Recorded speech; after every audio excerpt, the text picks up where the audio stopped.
Welcome to Lincoln Park TV, brought to you by Tico Studios and funded by Allegheny Franciscan Ministries through the Protecting the Village campaign. I'm your host, Anthony Maynard, and today we have with us Commissioner Curtis Johnson. Mr. Johnson, welcome to Lincoln Park TV. Can you introduce yourself, tell us a little bit about yourself, where you're from, your education, and so forth, please. Thank you, Anthony, and thank you for having me at the studio today. My name is Curtis Johnson, Jr., recently elected to the District 1, Seat 3 of Fort Pierce City Commission. I actually take the swearing in and oath of office on December 7th. And so this is very timely that I get an opportunity to come in and share some things about me. And born and raised here in Fort Pierce, graduated Fort Pierce Central in 1985. And went on to Florida A&M University, where I earned a business degree as well as a master's in marketing. And shortly thereafter, went off to the corporate world for about 25 years, working for a number of companies around the United States, and made my way back here where I've decided to get involved with the community and, more importantly, run for local elected office, at which I've been successful now, and look forward to serving the people of Fort Pierce starting December 7th. Awesome. Well, we're glad to have you back in the area. See that you're making a difference or getting ready to make a difference already. Can you share with us a little bit about what motivated you? What made you want to get into politics to start? I think no one really wants to get into politics. For me, it was looking at an opportunity of taking some of the skills, some of the things that I've learned, some of the things that I've seen over my time, and figure, can they help the citizens of Fort Pierce? It really was about, can I bring what my talents, what my skills are to the community, give back, and advance Fort Pierce forward. So when I did that quick assessment, took a quick survey of some people in the community, I felt as though I could do these things for the community, wanted to do these things for the community, and I decided at that point to say, hey, we'll give an opportunity to start this by getting involved. I got involved with a number of committees and volunteered first. So I really got to know the city and how it operated by volunteering on some of these committees. And then I thrust my name in the ring, and out of a number of other candidates that put their names in the hat, I was successful at this last election turn. So that's kind of my story with it. It wasn't something that I said I'm going to be a career politician, or I started out to be a politician. It was more about me truly wanting to make a difference in the community that I grew up in, a community that I love, a community that I understand, and a community that wants to do more and see more and realize more. And that's the platform on which I ran on and which I'm going to deliver. Excellent. We did a lot of work on the census. We also did a lot of voting work and voting registration work. During that process, we saw a lot of your campaign, a lot of your signage. We heard a lot about your platform, and you went ahead and you ran and you won. You unseated an incumbent. Can you tell us a little bit about your experience, with that through the campaign? Sure. Thank you. It was kind of one of those unique storms kind of coming together. We had census going on this year. We had a huge general election, and it was important to get the voice out here. And here's the real important thing, is that they all support each other, that the census and the importance of people participating in that, and why I got involved with that early on is because the federal dollars that we need to sustain our community come from the result of people being counted. And I saw that as one of the huge misses that we were missing in this community, and we didn't take it as serious as I'd like. So I figured, why not lend my voice? Why not lend my opportunity to get out there to say, hey, this is important.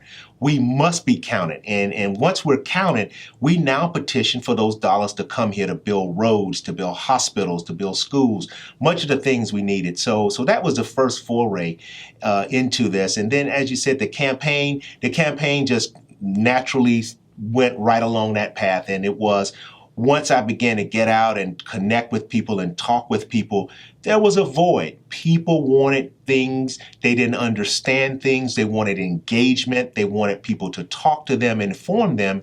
And the one thing I learned about this along the campaign process is that the people of Fort Pierce, St. Lucie County, they are great people. They're resilient people. They have weathered a lot of different storms, economic, actual tropical storm and weather storms. But you know, the one thing that's consistent is that people will make the decisions based on the information they get. And constantly what I heard over and over was that they felt as though they weren't getting the information and the engagement that they wanted and desired so that they can make the informed decisions. And so when I ran on a platform of community engagement, I really mean that. There are going to be some things differently that I'm going to be communicating on a consistent basis, just not at city commission meeting, but after that and beyond that, and so that people can have the access, the information to make the informed decisions that'll better their lives. And that's truly why I think this platform of community engagement, vision, and leadership was received so well, because it all supports each other. You know, the leadership that it's going to take to pull off this engagement is going to be different than what people have seen before. The vision that we talk about is the vision of Fort Pierce going forward. What is it? How do you understand it? How do you participate in it? What's in it for me? How do I even get prepared for it? So those are all the things that when we talk about vision, I'm going to make sure at least that I do my part to make sure that the people that I represent understand that and they see themselves participating in this vision.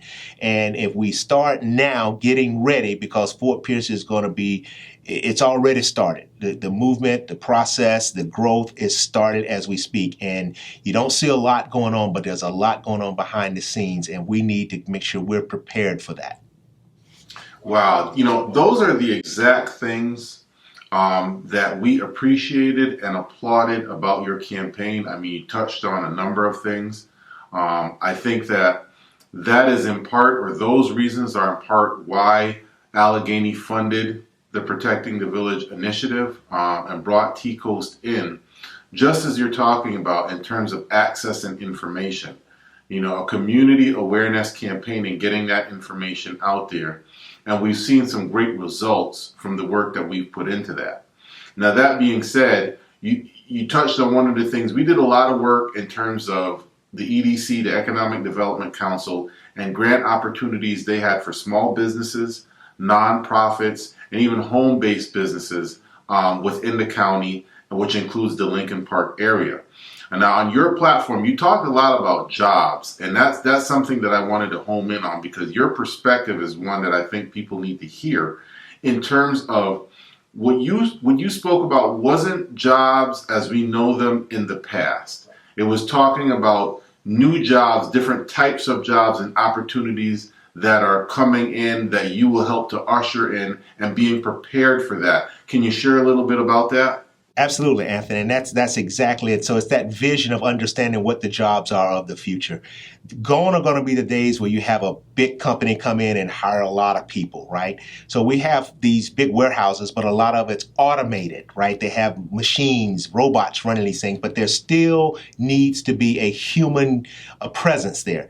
And so the preparation for dealing with that type of environment is that people are going to have to get some of the technological skills that are out there, some of the computer skills, and feel comfortable with that. And so we need to make sure that our young people are prepared and see themselves as being the people that operate these robots, to program these robots, and inevitably fix the robots when they break, right? So they will break, and they may not break physically, but maybe it's a software patch or a software update or coding. These are things that are going to be the wave of the future as our society advances with technology, and we must understand that that's the way to go. The other way, of course, are the trade opportunities. So along with those big fancy warehouses come things like electrical grids, AC repair. So those are the types of trade skills and the actual building of these warehouses that young people, middle-aged people, people that are looking to redo their skill sets, these are the types of things that are going to be in high demand. And they're going to be in high demand right here in Fort Pierce. The secret is out about Fort Pierce. It is an opportunity for growth. And we've seen certain businesses start to come to our area now with the mega yacht facility, with the King's Landing coming to downtown. Those things have to be built. And so that will require certain trade, a certain labor force. And that labor force needs to be ready to be prepared with certificates that they've done the training and that they've gotten the training needed to do these skilled labor jobs. And so what we want to do is make sure that you know what those jobs are. You begin now to prepare for those jobs and getting the skills and getting the training and getting the on-the-job experience so that when they do come, you may step right into it at a higher level in which you are right now because you have the experience and you have the certificates saying that you're an expertise in that particular trade. So it's different. It's exciting. The colleges here, the Indian River State College, is beginning right now as we speak with a groundbreaking to actually prepare that workforce. And we need to see that as the opportunity, not as a barrier there. It's an opportunity. And when those buildings go up, we must go into those buildings and receive those trainings and get those certificates so that now we are prepared to go and get those jobs that come to our community. And that's what's different about labor force going forward here in Fort Pierce. And you're right, I want to usher that in. I'm going to make sure I champion it and, more importantly, talk to the people about what these jobs are and making sure we can train and have our people prepared for these livable wage jobs. And I think that's the last part of this, is that these are livable wage jobs, Anthony. These aren't jobs that are we see as, minimum wage jobs now. These are $18 and above opportunities. And so we need to realize that there needs to be a certain education to get that and a certain skill set.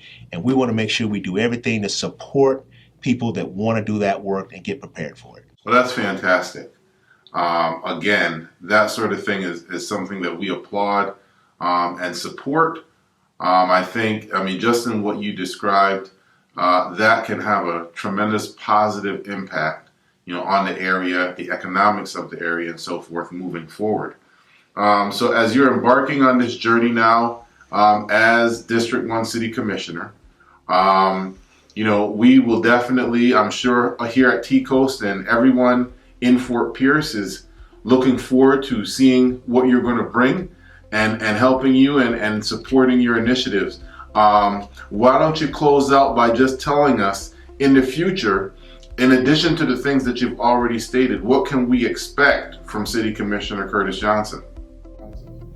Well, thank you, Anthony, and thank you for having me in. What you can expect is more of this type of engagement.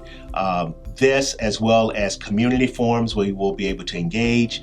I'm not looking to dictate a platform. I'm here to usher out a platform. And to do that, I need support. I need feedback. I need good criticism. We need to know the pulse of where the people are. I'm not here to drive an agenda that's driven by Curtis Johnson. I'm here to usher in a platform of the people of Fort Pierce, specifically District 1. And when we come together and realize that some things we can take care of ourselves, some things we're going to need some support, then I begin to bring those resources in. So you're going to see me active in the community. You'll know my office hours where I'll be posted in City Hall. I will also have a community-based office where I'll be in the community at a very visible, very open opportunity for you. If you don't feel comfortable coming to City Hall, my door is always open. And I would love to figure out how do we get more people engaged in moving Fort Pierce forward. My thing is, there is an opportunity out here. My job is to make sure you understand that opportunity, put you into that opportunity, and see you advance. Awesome. Well, family, that has been City Commissioner Curtis Johnson on Lincoln Park Guide TV. I want to thank you for joining us. I'm your host, Anthony Maynard, saying goodbye, and we will see you next time.